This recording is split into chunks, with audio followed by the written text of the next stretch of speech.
practice squad receiver played quarterback, Max Kellerman. Was it unfair to make the Broncos play like this? Absolutely not. Absolutely not. Stephen A. brought this up all the time, right, over the last several months. Who didn't want the bubble? Who resisted it? If players are saying, no, we don't want to go into a bubble, we're going to exercise personal responsibility, then these are the risks you take. If everyone was on the IR, right, and they were just missing a lot of players because of that, would they have to play the game? Or if you don't want to play the game, forfeit the game. That's fine. You can forfeit the game. That's your right. But that's going to be an L. If you your only chance to try to win that game, they don't need to reschedule it, nothing like that, is play and win or take your loss. Hold that L. That's how it goes. Right? I mean, this is, Stephen A., this is not that complicated. I know it sounds harsh, but you want to get through the season? Yes or no? We're playing football in the middle of a highly contagious and tricky, disease, a pandemic.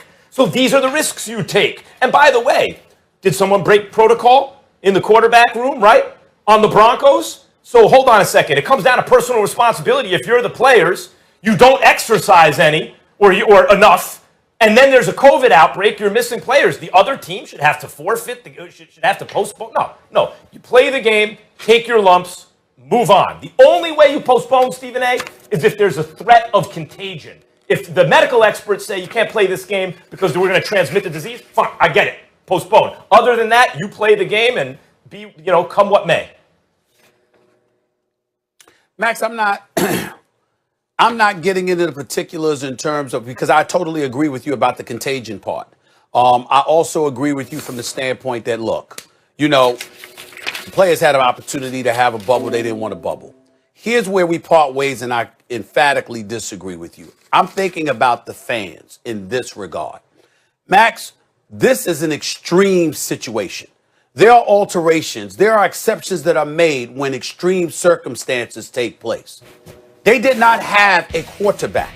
According to folks in the NFL, the Broncos actually called to try to beg the NFL to allow their quality control coach to come onto the field and play quarterback for them because he knew the playbook. That's how desperate of a situation it was. So you are the New Orleans Saints, and you walk into a game playing against a team that literally, not figuratively, literally has no quarterback. There's nobody to play the position. I would have rather had them, they've been made to forfeit the game than be subjected to that kind of stuff. Because again, you're playing, you still got defensive players, you're still playing a football game. It's still a violent sport. Somebody could ultimately go out there, get themselves hurt, et cetera, et cetera. I understand this kind of stuff comes with it. I get it. But I'm saying that there are extreme circumstances that could take place at a time where you're literally looking at a game and saying, we're really going to play this game. You have a situation where no quarterback was available. And when I heard the news Saturday night, Max, no quarterbacks are available for the Denver Broncos. You know what I actually thought about and tried to speak to the NFL about, but I couldn't get anybody on the phone over the weekend?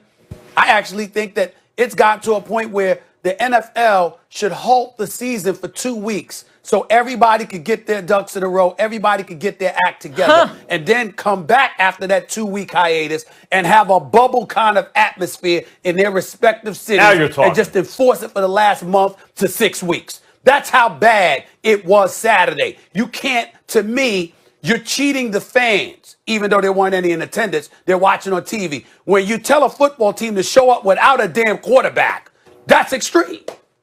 I didn't anticipate that happening. Stephen A., I think that's a good, if they come back in a bubble, then I agree with you. Because now they've had enough time. You brought this up last week. There's enough time. Okay, you guys didn't have to bubble up and be away from your families for that amount of time. But for a shorter time frame, they did it in the NBA. They did it in Major League Baseball in the playoffs. I'm with that. I support that idea if they come back in a bubble. Otherwise, no, because it's just going to get worse. It's not getting better. It's getting worse. So what's 2 weeks going to do? There are going to be more outbreaks. So I love your idea of a 2-week hiatus followed by a bubble and finish the season that way if you can get the players to agree. But as far as this game went, you talk about they had to play without a quarterback. Why would that be? Why did they have to play without a quarterback? Could it be because the quarterbacks weren't wearing masks and socially distancing? Because that seems to be the reason, for which they apologized, right? So hold on. Now, we know it's a pandemic. We know it's contagious. We know the best way to fight it is socially distanced. Wear a mask. Mask is probably number one, according to the data, right? So they let it slip. Then they didn't have a quarterback. What should happen after that? One of two options. Forfeit the game, take the L, or play the game, you risk the injury, and you take the L. They opted to play the game. But either way, the other team should not be punished for their lack of, which I kept hearing before the season, personal responsibility. They didn't take it, they lose. The bubble idea, Stephen A., I'm on board. 2 weeks in a bubble, I'm on board. I'm certainly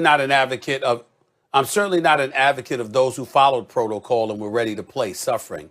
I get that part. All I'm saying is that there are millions of fans that are watching. We actually do matter too, okay? Even though we're not in attendance, we're watching on our television sets. And if you're living in the city of Denver or you're anywhere in the nation and you're a Denver Broncos fan and you don't have a quarterback, to me, you're not qualified to play the game, period. You should, to me, there's not a game that should take place. If the quarterback position is a position that you're supposed to have fulfilled, obviously so, and you don't have any of your dudes eligible to play, none of them, to me, you shouldn't be playing the game. So what's the difference? Tell me what the difference is between what happened to the Broncos. Quarterbacks don't wear a mask. They wind up with COVID. They don't have quarterbacks to field, right?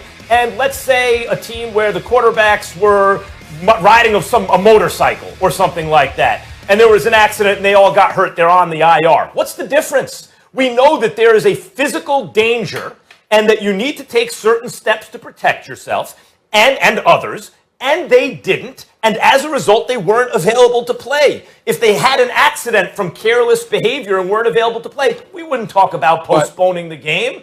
They'd have to play without a quarterback, and that's what happened. Yeah, but you're talking about what we wouldn't talk about. You're not talking about my position, because my position is if you're a football team and you don't have a quarterback, not a quarterback, you don't need to be playing that game. I don't give a damn whether it's a motorcycle accident or COVID-19. If you don't have a quarterback that's been on the roster that's eligible to play, you shouldn't be playing the game, because that's a prime position in the sport of football, period. You don't have a quarterback, you shouldn't be playing. Practice